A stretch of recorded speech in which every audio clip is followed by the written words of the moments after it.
afternoon, sir. Good afternoon, beta. Please open your camera, beta.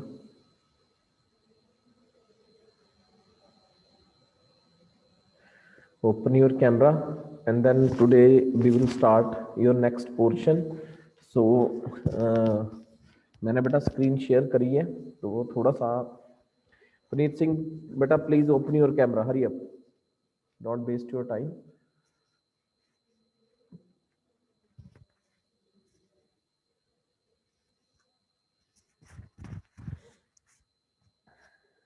Puneet Singh, are you listening? Please open your camera.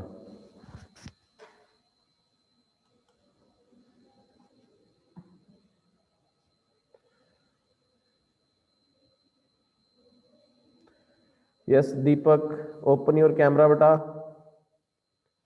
So today we will start the next chapter. So beta, in my last videos, yeah, last topic, first of all you can do the basic concept.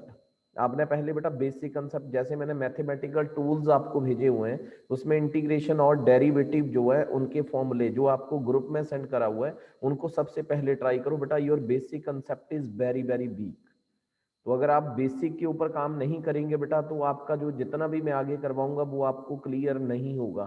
So it's not my fault, it's your fault अगर आप साथ साथ में revise नहीं करेंगे. तो जैसे मैंने फर्स्ट ऑफ ऑल हमने जो भी टॉपिक करा था उसके ऊपर जो स्टार्टिंग करी थी वो किससे करी थी, मैथमेटिकल टूल. तो बेटा mathematical tool is the key, एक की है आपको बेटा फिजिक्स को अंडरस्टैंड करने की. अगर आप मैथमेटिकल टूल्स नहीं जानते हैं तो बेटा you can't do CBSE, as level, A level, कुछ नहीं कर पाएंगे बेटा. और आगे जाके वो प्रॉब्लम धीरे धीरे बढ़ती जाएगी. सो प्लीज, जो मैंने बेटा आपको एक असाइनमेंट भेजी है मैथमेटिकल टूल्स की, उसमें सभी कुछ दिया हुआ है. उसमें डेरिवेटिव के मैं पूरे फॉर्मूले करने के लिए नहीं, जस्ट अभी आपको दो ही फॉर्मूले करने के लिए बोल रहा हूँ, एक डेरिवेटिव और एक इंटीग्रेशन. उस असाइनमेंट को निकालो, उसमें बेटा एग्जाम्पल भी दिए हैं और साथ में फॉर्मूलेज भी दिए हैं. तो एग्जाम्पल और फॉर्मूले, और लास्ट वाली वीडियो देख लो, यूट्यूब के ऊपर वीडियो बनी हुई है, वो वीडियो देखेंगे. और जो लास्ट वाले फॉर्मूले जहां पे एग्जाम्पल दिए वो सॉल्व करके देखो. अगर आपको तब भी क्लियर नहीं होता है बेटा, मेरे को बोलो कि ये क्वेश्चन हमारे से नहीं निकला, मेरे को व्हाट्सएप करो कि ये क्वेश्चन हमारे से सॉल्व नहीं हो रहा. तो बेटा ऐसे बड़ा मुश्किल हो जाएगा आपके लिए, मेरे लिए कोई मुश्किल नहीं है, क्योंकि बेटा मैं तो आगे से आगे आगे आपको करवाता जाऊंगा. पर मेरे को जहां तक फील हो रहा है कि आपने स्टार्टिंग में, मेरे को नहीं लगता कि कोई बच्चा रिवाइज करता होगा. तो प्लीज बेटा उस असाइनमेंट को खोलो और पहले डेरिवेटिव और इंटीग्रेशन के जितने भी फॉर्मूले वो लर्न करो, और उनके ऊपर ही डिपेंडेंट आपकी पूरी फिजिक्स चलेगी. जब तक आपने ग्रेड 11 या 12 या एएस लेवल और ए लेवल पढ़ना है, या जब तक भी आप फिजिक्स पढ़ेंगे, ये फॉर्मूले तब तक यूज होने हैं बेटा. तो इसको लाइटली मत लो कि नहीं करेंगे तो कोई बात नहीं, पास हो जाएंगे बेटा, ऐसा कुछ नहीं है. तो जब तक नहीं करोगे बेटा नहीं समझ आएगा. तो ये आपने करना है, मैंने नहीं करना है, ठीक है. अगर जहां पे आप प्रॉब्लम फेस करोगे वहां पे मैं बेटा आपको एक बार नहीं 10 बार बताऊंगा अगर आप पूछेंगे तो. तो चलो नेक्स्ट स्टार्ट करते हैं. मैंने स्क्रीन शेयर करी हुई है बेटा. पहले थोड़ा सा बेसिक करेंगे. जो थर्ड यूनिट है आपका, थर्ड चैप्टर है, that is law of motion. दिख रहा है बेटा सभी को, स्क्रीन दिख रही है Jasvinder? Yes sir. Yes, sir. हाँ, तो देखो बेटा यहाँ पे मैं थोड़ा सा आज बेसिक आपको इसके बारे में बताऊंगा. लॉज ऑफ मोशंस आपने पहले भी पढ़ा हुआ है, न्यूटन्स लॉ इसमें आएंगे. न्यूटन एक साइंटिस्ट का नाम है जिसने बेटा 3 लॉज दिए हैं. There is essential question, how are the concept of motion helpful and important to one. And next one is, ये देखो लिखा हुआ है सर इजाक न्यूटन. ये बेटा सर इजाक न्यूटन है, 1643 1726. He is the English physicist, mathematician, astronomer, natural philosopher. ये दिया हुआ है इसने आगे अपने ऊपर, अपने नाम के ऊपर 3 लॉज दिए. देखो यहाँ लिखा हुआ है Newton's law of motion and law of inertia and law of acceleration. तो सबसे पहले हमने न्यूटन का फर्स्ट लॉ रीड करना है. तो न्यूटन साइंटिस्ट ने 3 लॉज दिए हैं, बिल्कुल ध्यान से सुनना है बेटा. तो तो न्यूटन का फर्स्ट लॉ बोलता है, पूछना है मैंने तीनों से अभी आपने, न्यूटन का फर्स्ट लॉ बोलता है एवरी ऑब्जेक्ट, कोई भी ऑब्जेक्ट कंटिन्यू लगातार रेस्ट में रहेगा या कॉन्स्टेंटली मोशन में रहेगा जब तक आप उसके ऊपर कोई एक्सटर्नल फोर्स अप्लाई नहीं करते हैं। Object does not change its position. जैसे बेटा फॉर एग्जांपल आपके घर में कार खड़ी है, ठीक है, जब तक आप उसको स्टार्ट नहीं करोगे, उसके ऊपर फोर्स अप्लाई नहीं करोगे, car does not run. Mean car rest में तो रेस्ट में ही रहेगी। सपोज आप कार को मूव करवा रहे हैं और आप एक स्टेट हाईवे के ऊपर जा रहे हैं और कार की स्पीड है 40 किलोमीटर पर आवर और आप एक कांस्टेंट स्पीड के साथ मूव कर रहे हो। तो बेटा अगर कांस्टेंट स्पीड के साथ मूव कर रहे हो तो आप कोई भी फोर्स अप्लाई नहीं कर रहे हैं अगर कांस्टेंट स्पीड के साथ जा रहे हो। तो न्यूटन का फर्स्ट लॉ बोलता है कि कोई भी ऑब्जेक्ट लगातार या तो रेस्ट में रहेगा या लगातार मोशन में रहेगा जब तक आप उस ऑब्जेक्ट के ऊपर कोई एक्सटर्नल फोर्स अप्लाई नहीं करेंगे। Object does not change its position. Object जो है अपनी पोजीशन को चेंज नहीं करेगा। वेट फॉर, मैं आपको एक और असाइनमेंट दिखाता हूं यहाँ पे, वेट फॉर ए मिनट।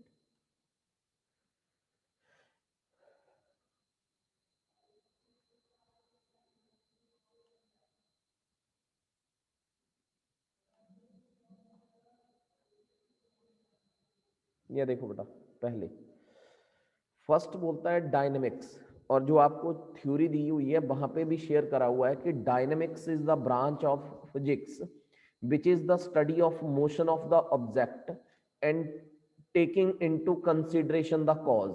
अब बेटा जैसे हमने पीछे वाला चैप्टर पढ़ा हुआ है वहां पे रेस्ट पढ़ा था। रेस्ट किसको बोलते हैं? The object does not change its position with respect to time.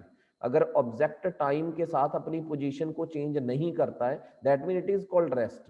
अब देखो आगे मैंने एक बताया था आपको काइनेमेटिक्स, और काइनेमेटिक्स की हमने 3 इक्वेशंस भी करी। v is equal to u plus a t, s is equal to u t plus half a t square. तो वहां पे आता था काइनेमेटिक्स। ये देखो काइनेमेटिक्स और डायनेमिक्स में क्या फर्क है। यहाँ पे बोलता है dynamics is the branch of physics which the be study the motion of a body by taking consideration the cause, मतलब उसके पीछे कारण क्या है उसको क्या बोलेंगे? डायनेमिक्स। और जो विदाउट द कॉज उसको क्या बोलेंगे? काइनेमेटिक्स। जो बिना कारण से मूव करेगा दैट इज काइनेमेटिक्स, और जो taking into the consideration of cause that is called a dynamics. तो फोर्स भी आपने पढ़ी हुई है। Force it is a pull or push to change the position of the body is called a force.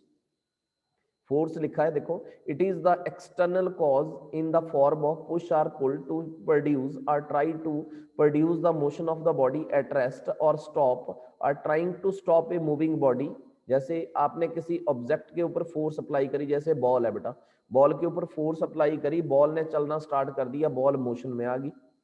अगर कोई जैसे फुटबॉल खेलते हैं तो बेटा कोई दूसरा बॉल को किक करता है, आप बॉल को स्टॉप करते हैं, तो स्टॉप करने के लिए भी क्या लगती है? फोर्स लगती है।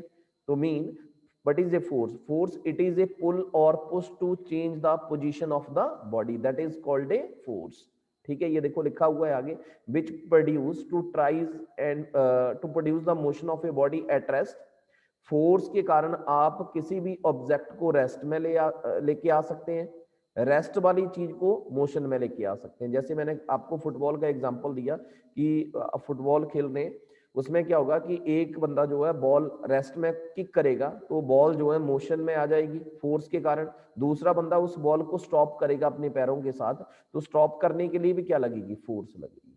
ठीक है, अभी इनर्शिया हम थोड़ा सा बाद में पढ़ेंगे। अभी हम पीछे मैंने आपको बताया what is the Newton first law, बिल्कुल ध्यान से सुनना है।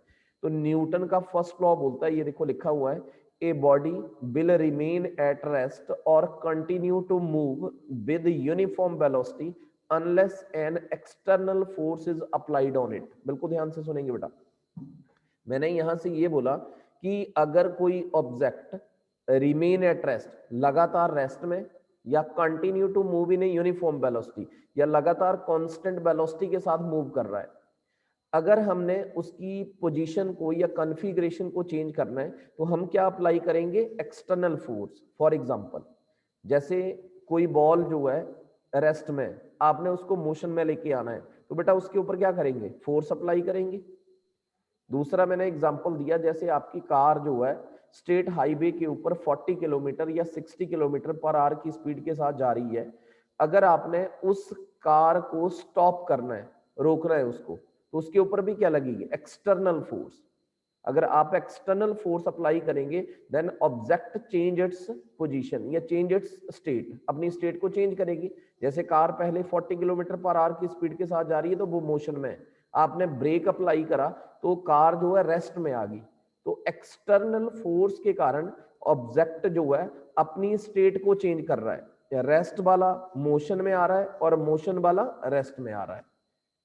तो यहां तक देखो, पढ़ो क्या बोला हुआ है कि कोई भी बॉडी लगातार या तो रेस्ट में रहेगी या लगातार यूनिफॉर्म मोशन में रहेगी। जब तक आप उसके ऊपर एक्सटर्नल फोर्स अप्लाई नहीं करेंगे, ऑब्जेक्ट अपनी स्टेट को चेंज नहीं करेगा। ठीक है, अब देखो एक और इसके आगे मैं कुछ पॉइंट इसमें ऐड करता हूं, ध्यान से देखना, कुछ पॉइंट ऐड करूंगा।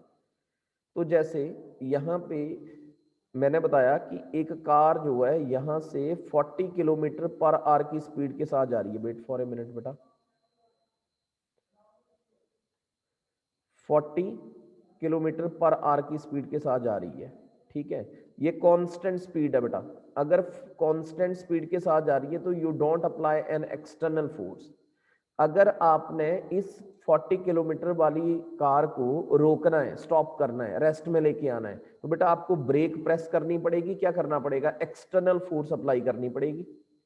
अगर आपने इस कार की 40 से स्पीड इंक्रीज करनी है, 50 करनी है, तब भी क्या लगेगी? एक्सटर्नल फोर्स लगेगी। अगर आपने 40 से स्पीड इसकी कम करनी है, 20 करनी है, तब भी क्या लगेगी? एक्सटर्नल फोर्स लगेगी। ये मैं कुछ और पॉइंट आपको ऐड करवा रहा हूं इसके बीच में। पहले मैंने बोला कि कोई भी बॉडी या तो लगातार रेस्ट में रहेगी या लगातार मोशन में रहेगी। जब तक आप उस ऑब्जेक्ट के ऊपर कोई एक्सटर्नल फोर्स अप्लाई नहीं करेंगे, ऑब्जेक्ट अपनी स्टेट को चेंज नहीं करेगा। एग्जाम्पल क्या बोला मैंने? बॉल जो है रेस्ट में, आपने उसको मोशन में लेके आना है तो उसके ऊपर एक्सटर्नल फोर्स अप्लाई करेंगे, उसको किक करेंगे, बॉल मोशन में आ जाएगी। तो जो आपने किक करा that is the external force. दूसरा एग्जाम्पल दिया मैंने मोशन का। कार जो है स्टेट हाईवे के ऊपर 40 किलोमीटर पर आवर की स्पीड के साथ जा रही है। अगर आपने उस 40 किलोमीटर पर आवर की स्पीड कार को स्टॉप करना है, रोकना है, तो आपको ब्रेक प्रेस करना पड़ेगा। जब ब्रेक प्रेस करोगे that is the external force. तो जब आप एक्सटर्नल फोर्स उसके ऊपर ब्रेक अप्लाई करेंगे then car comes to be in rest. एक तो ये हो गया डेफिनेशन। आगे मैंने एक और पॉइंट ऐड करा कि अगर कार स्टेट हाईवे में 40 किलोमीटर पर आवर की स्पीड के साथ जा रही है, अगर आपने उसकी स्पीड को इंक्रीज या डिक्रीज करना है, तब भी आप उसके ऊपर क्या करेंगे? एक्सटर्नल फोर्स अप्लाई करेंगे बेटा कि नहीं?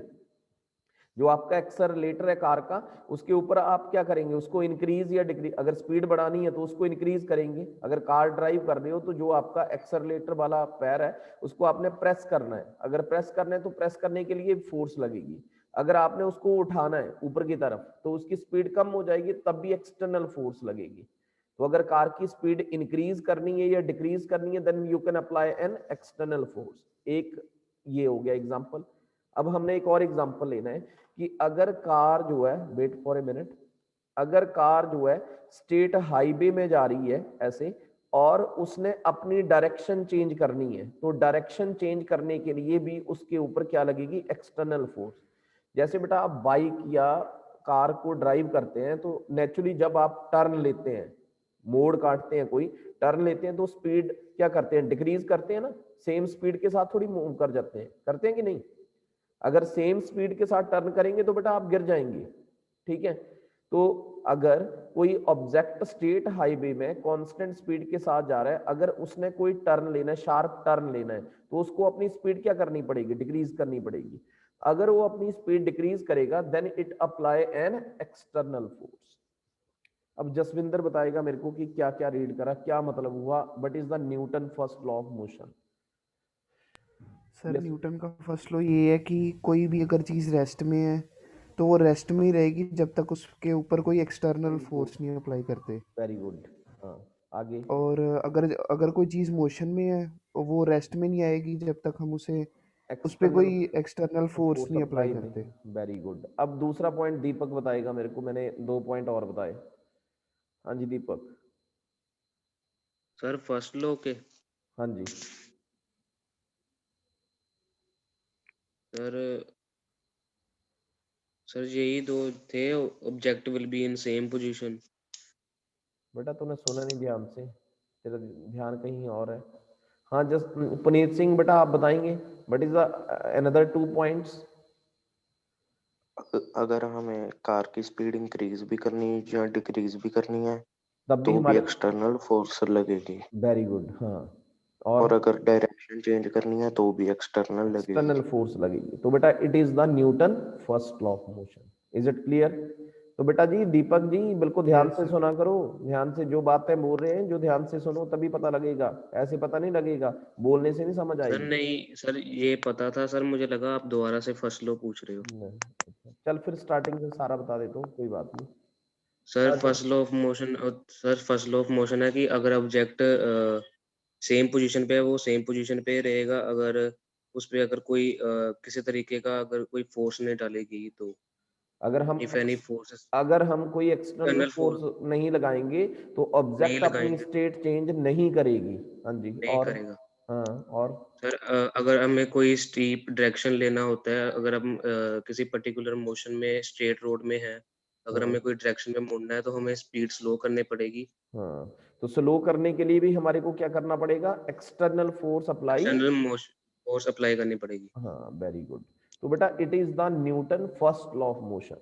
अब मैं न्यूटन का सेकंड लॉ करवा रहा हूँ, बिल्कुल ध्यान से देखेंगे, मैंने दोबारा से फिर पूछना है तो वेट फॉर ए मिनट। मैं फिर एक और वाइट स्क्रीन शेयर कर रहा हूँ, यहाँ पे मैं आपको न्यूटन का सेकंड लॉ करवाऊंगा, ध्यान से देखना है। अब बेटा न्यूटन का सेकंड लॉ बिल्कुल ध्यान से देखेंगे बेटा जी, बहुत इंपॉर्टेंट है बेटा। पहले बेसिक चीजें जो है अंडरस्टैंड करो, जब बेसिक चीजें अंडरस्टैंड करोगे तभी पता लगेगा। अब जो सेकंड लॉ है बेटा न्यूटन का, तो सेकंड लॉ ये बोलता है, wait for a minute, second law ये बोलता है कि it state that the force is directly proportional to a rate of change of momentum dp upon dt, p for momentum, a rate of change of momentum with respect to time is called Newton's second law. अब बेटा linear momentum, p for momentum, momentum is equal to mass into velocity, याद रखना है बेटा। Momentum किसके equal होता है? Mass into velocity के इक्वल होता है बेटा, ठीक है। अब मैंने यहाँ पे न्यूटन सेकंड लॉ क्या बोला? Newton second law state that the force is directly proportional to d, rate किसको बोलते हैं जिसमें टाइम का यूज हो, rate of change of momentum with respect to time is called Newton second law. Wait for a minute.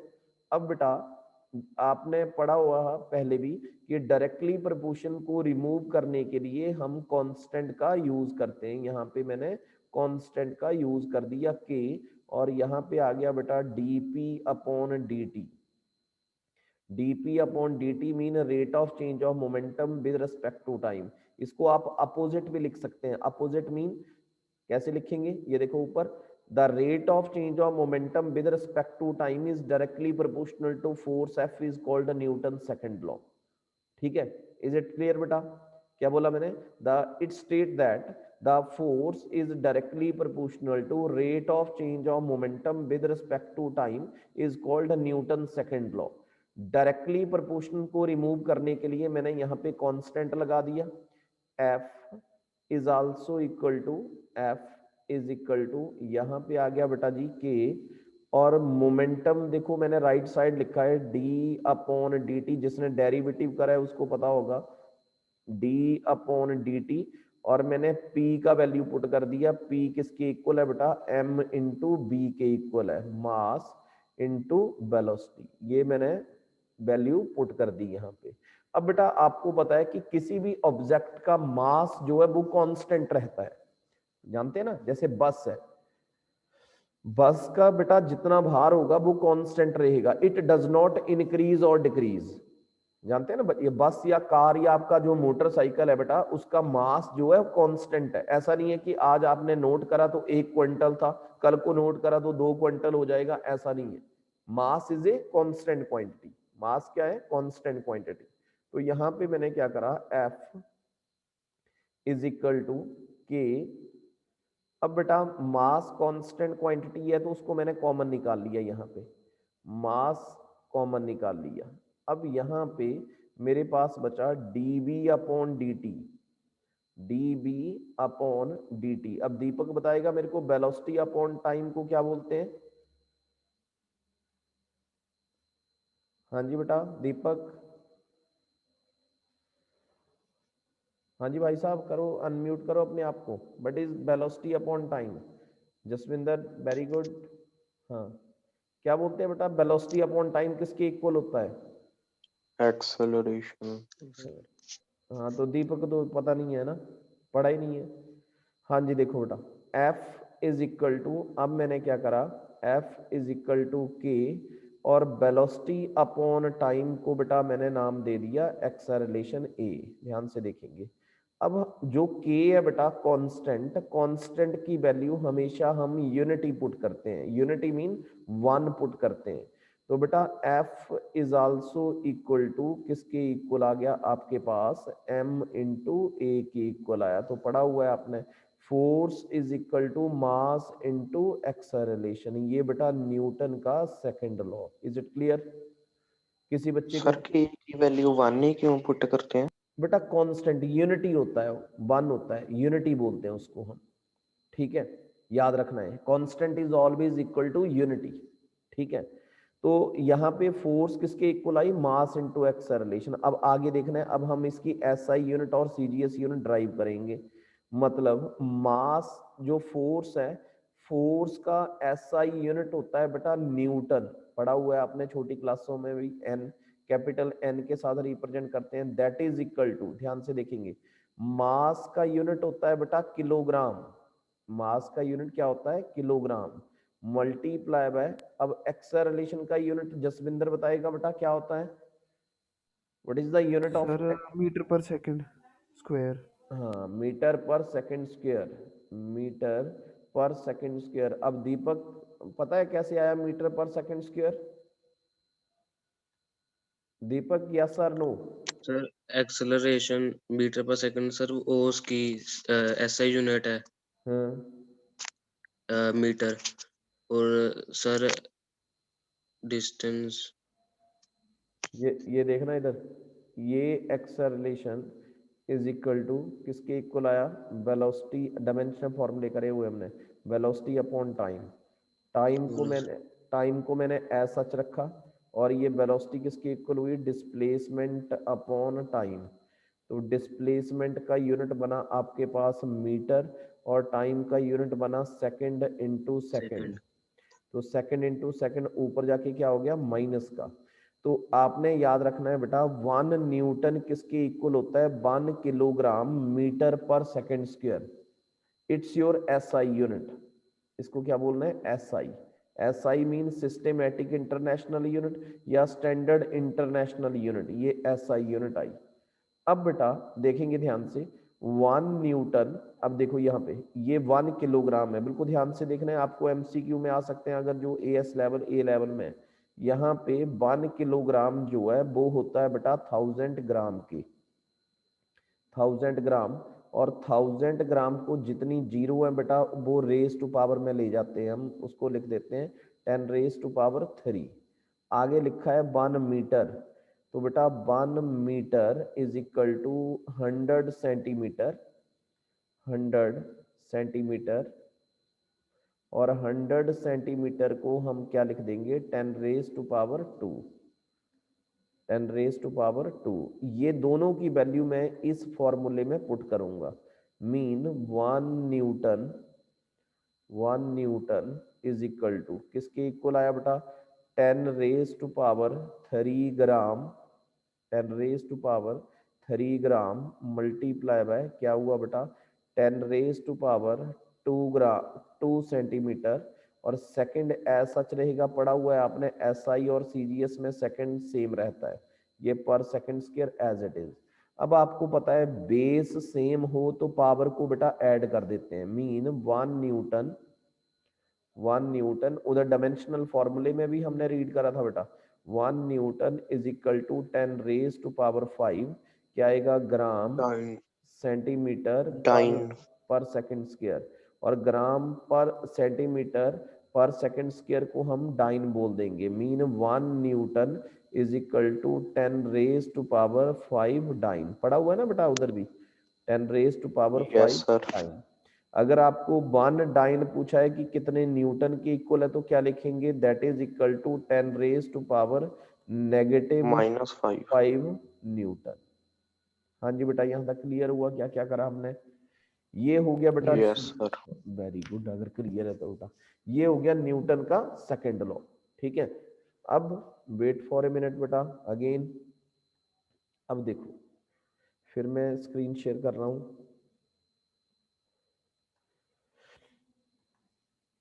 ये देखो first law लग गया सभी को पता, फर्स्ट लॉ क्लियर है बेटा सभी को ना? सेकंड लॉ भी सभी को क्लियर है? ठीक है, सेकंड लॉ में मैंने बोला कि force is directly proportional to rate of change of momentum with respect to time is called Newton second law.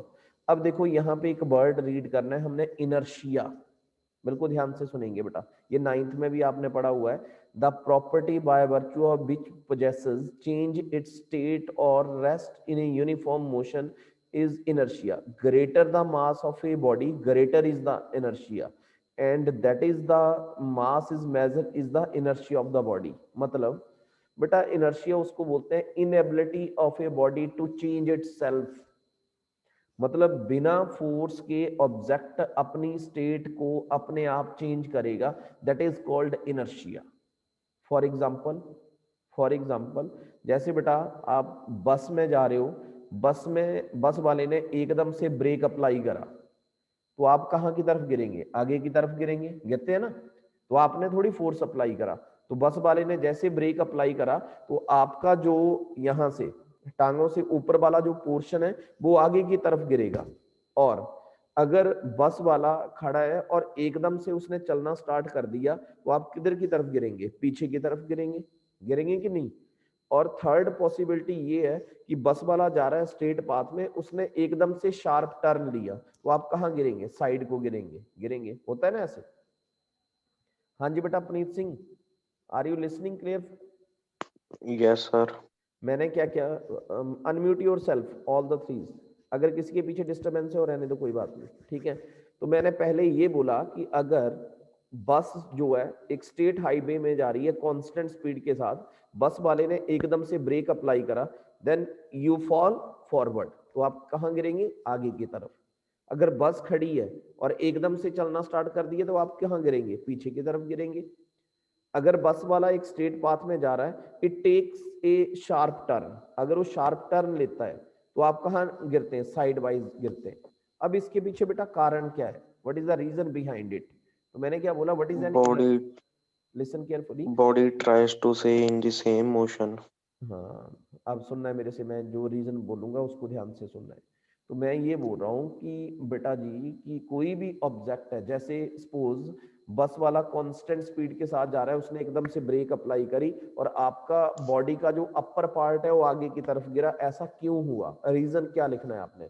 Reason ये लिखना है कि जैसे ही बस वाले ने ब्रेक अप्लाई करा तो आपका बॉडी का जो लोअर पार्ट है, जो आपकी लेग्स है या लेग से ऊपर थोड़ा पार्ट है, ये बॉडी बस की बॉडी के साथ कनेक्टेड है, और आपके पैर जो हैं वो बस की बॉडी के साथ कनेक्टेड है। जैसे बस वाले ने ब्रेक अप्लाई करा तो आपका नीचे वाला पार्ट एकदम से रेस्ट में आ गया, बट अपर वाला पार्ट एकदम से रेस्ट में नहीं आया, जिसके कारण आप फॉरवर्ड गिरे।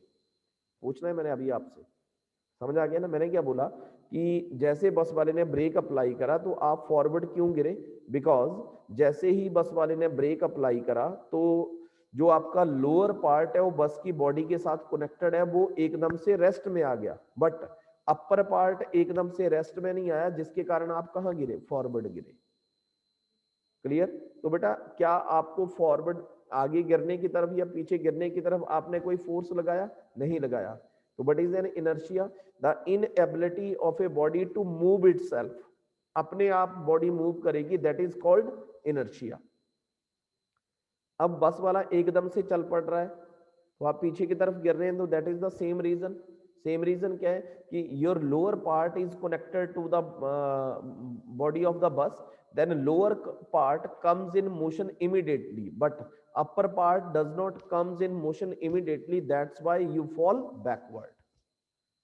हाँ जी, जसविंदर बताएगा बेटा मेरे को दोनों क्वेश्चन का आंसर। यस सर वही कि जो बस वाला था एक्सेलरेशन वाला, वही कि जब जो बस है वो कांस्टेंट स्पीड से जा रही है, तो अगर सडनली ब्रेक अप्लाई होती है तो हमारी जो अपर बॉडी है वो अचानक से आगे इसलिए जाएगी क्योंकि जो हमारी लोअर बॉडी है वो तो अडेप्ट हो जाती है मोशन, जैसे फोर्स अप्लाई हुआ कि वो एक जगह रुक गई इमीडिएटली, पर जो अपर बॉडी है वो नहीं रुक पाती, इसलिए वो आगे चली जाती है। चलो बेटा जी, आज हम स्कूल में हैं, तो एक्चुअली मीटिंग है हमारी, तो आपने क्या क्या करना है, एक तो बेटा तीनों जो बच्चे क्लास अटेंड कर रहे हैं, एक वो असाइनमेंट जरूर निकालो बेटा इंटीग्रेशन और डेरिवेटिव की। वो असाइनमेंट करके देखो, उसमें एग्जाम्पल भी दिए हैं, सॉल्व भी दिए हैं, अनसॉल्व भी दिए हैं। वो एग्जाम्पल करके देखो, नहीं पता लगता है बेटा, मैंने अपना व्हाट्सएप नंबर शेयर करा हुआ है, वहां पे मेरे को क्वेश्चन डालो, सर जी ये नहीं पता लगा। मैं आपको चाहे वीडियो कॉल करके आपको वो क्वेश्चन बताऊं, जैसे मर्जी बताओ, मेरी हेडेक है। ठीक है, तो आज की क्लास यहीं पे स्टॉप कर रहे हैं और मिलते हैं हम कल नेक्स्ट क्लास में। तो मेरे को मैंने कल आपको डेरिवेटिव और इंटीग्रेशन के कुछ क्वेश्चन डालने हैं यहाँ पे, और आप मेरे को अपनी कॉपी के ऊपर सॉल्व करके दिखाएंगे कि मेरे को ये आ गया। दीपक सबसे पहले तू बताएगा, और वो असाइनमेंट उसी ग्रुप में जो आपका बीसी और एएस वाला ग्रुप है, उसी में असाइनमेंट मैंने भेजी हुई है, मैथमेटिकल टूल्स लिखा हुआ है उसमें।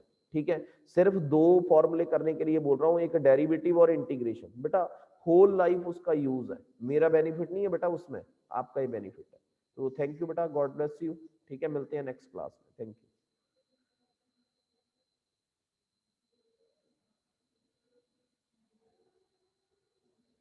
You. Wait for a minute बेटा।